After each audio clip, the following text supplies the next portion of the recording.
Hey world, Dan Brown here, and I want to talk to you today about Monster Rancher 2. It's a somewhat obscure Pokemon ripoff from the late 90s that I was never able to beat as a child, and as a matter of fact, I was never able to beat it as an adult either, and I did try. Back in 2013, I got a used PlayStation and a used copy of Monster Rancher 2, and I thought, I'm older now, I'm smarter now, I don't need to Google anything, I'm just gonna beat this game, and I still couldn't do it. This game is so frustratingly difficult in its lack of explanation of what you actually have to do to like really get there. Like, you can have a lot of fun.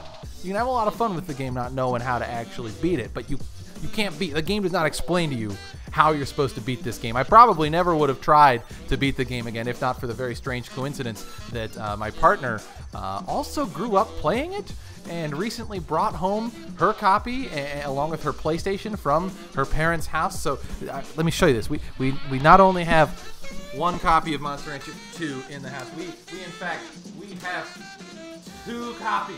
We have two copies of Monster Rancher 2 in our house. I recently did beat Monster Rancher 2 for the first time in my life, but it did require some Google searching. It did require some hand-holding from Tracy. But the hook of the game, on the back of the game, the back here, you can see it right here too. The whole idea is that every CD you own, except for DVDs, because those were new technologies back then, and I guess the game did not know quite how to get data off of a DVD. But every other CD that you own contains a monster. You can go into town, go to the shrine. You actually take out the Monster Rancher disc while the game is running, put in a different disc, it reads it, then it spits it back out. You put back in the Monster Rancher disc, and then it poops out a brand new monster that you can then train and raise and love and name and all that.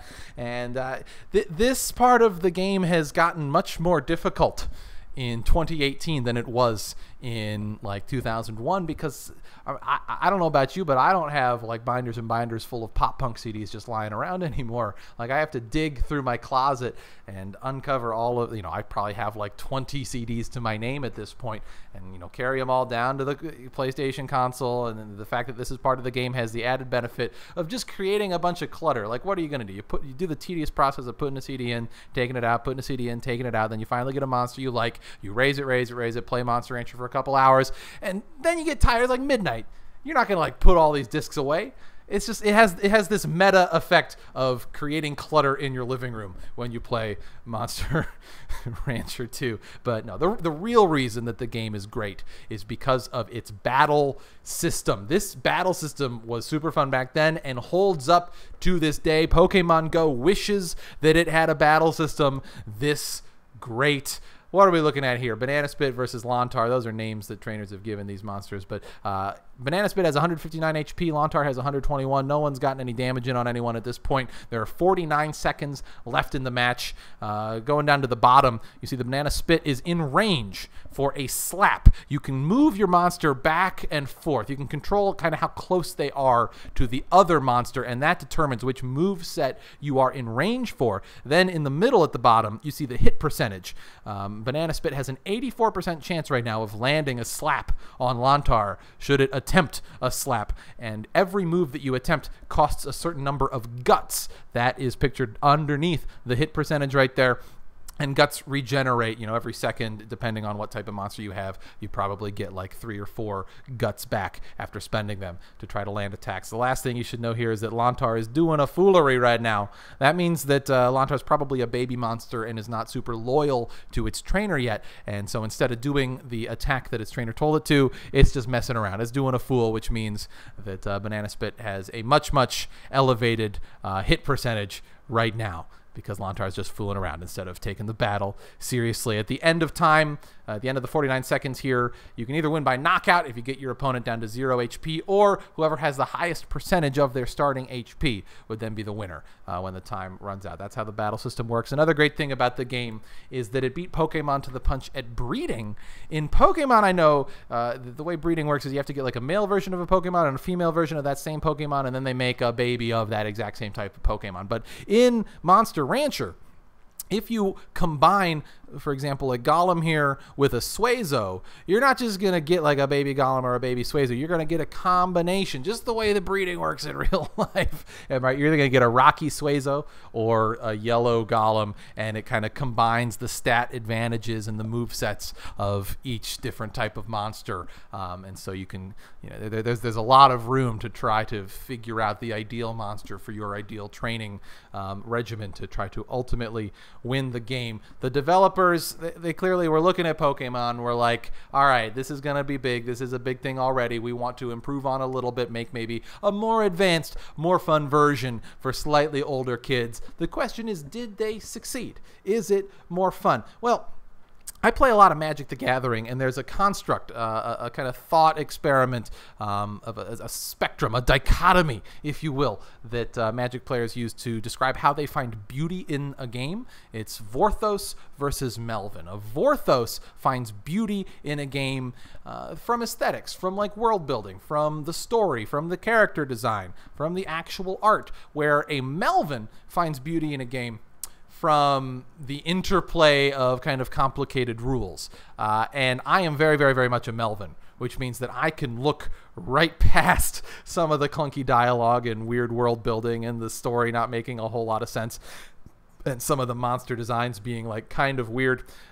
So I think that Monster Rancher probably had moments where my brain was releasing more dopamine per second than Pokemon ever did for me, okay, which is maybe a good way of deciding whether or not it was more fun. However, one thing that's kind of hard to quantify is how important actually beating a game is for one's long-term assessment of their enjoyment of that game, right? There's a lot of pride that happens when you get that sort of closure, right? There's a certain catharsis, and you can look back fondly. And this is a chapter that was never really, closed in my life. I never had closure for Monster Rancher, so how much fun could it be? I don't know.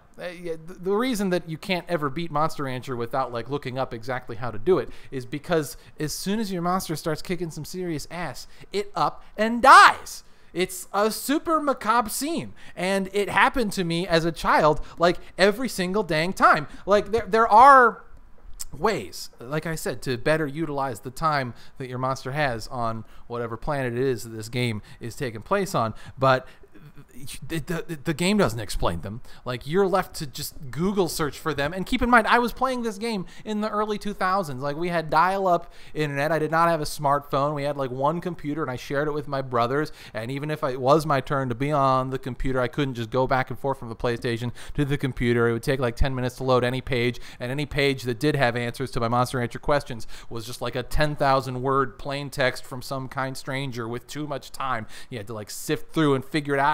I didn't do that as a child. I did not do that. I did not do that until a couple of weeks ago when I started playing Monster Rancher again. Now I know that you're supposed to feed it tablets, and then 1 week of nut oil, and then the next week mint leaf, then the next week nuts oil, then the next week mint leaf, and that means your monster will never get stressed out and will never get tired, which means you never have to rest it, which means you can train it every week of its dang life, doing a training regimen that goes as follows: hard drill, light drill, hard drill, light drill, hard drill, light drill, light drill, light drill, hard drill, light drill, hard drill, light drill, hard drill, light drill, light drill, light drill. You're not supposed to send your monster to errantry other than at the very beginning of its life as a baby, because you don't want to miss those precious weeks in the middle of its life when its stat gains are as high as possible, and you're never supposed to battle your monster, which is the most fun part of the game.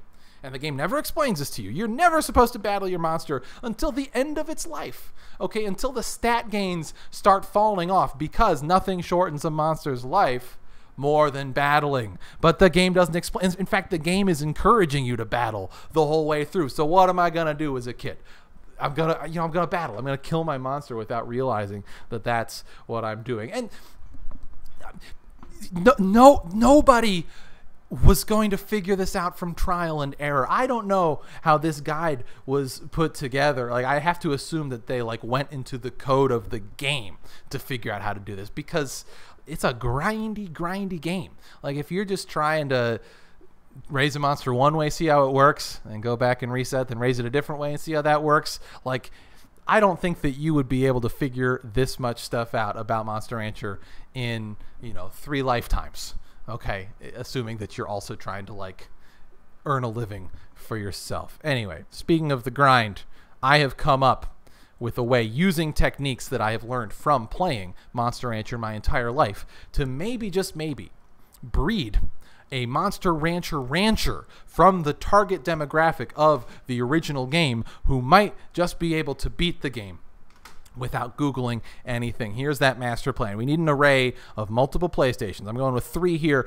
for this example, and we have different people playing on each PlayStation at the same time. We give them an hour to start a game of Monster Rancher. Then we compare their save files, A, B, and C. We see which one is doing the best, and then we copy that save file. So they're all playing from game file C in this case, and we feed it through that feedback loop again. They play for another hour. We see whose file is the best, and then they copy that save file, and they're all playing from whichever one was the best. But that's not all. We are also keeping track, okay, of whose save file is the best the most frequently, so that by the end of this, we can do this same little feedback loop multiple times. I have it listed 4 times here, but we could scale this up if we wanted to and get a group, that's 3, 6, 9, 12 different Monster Rancher trainers. We figure out who had the best save file the most often and have the winner from this group breed with the winner from this group, the winner from this group breed with the winner from this group. Then we wait 9 months, and they make their own little monster of their own, okay? Then we wait 11 years. All right, after all these groups have made all these monsters, and we feed these little monsters through this feedback loop as 11-year-olds. We keep score of which 11-year-old is doing the best, and then maybe, just maybe, by the year 2030, we will have created an 11-year-old child actually capable of beating Monster Rancher 2 without Googling anything. That's my master plan. Who's with me? Who wants to volunteer their time and PlayStation? Leave a comment below. Let me know.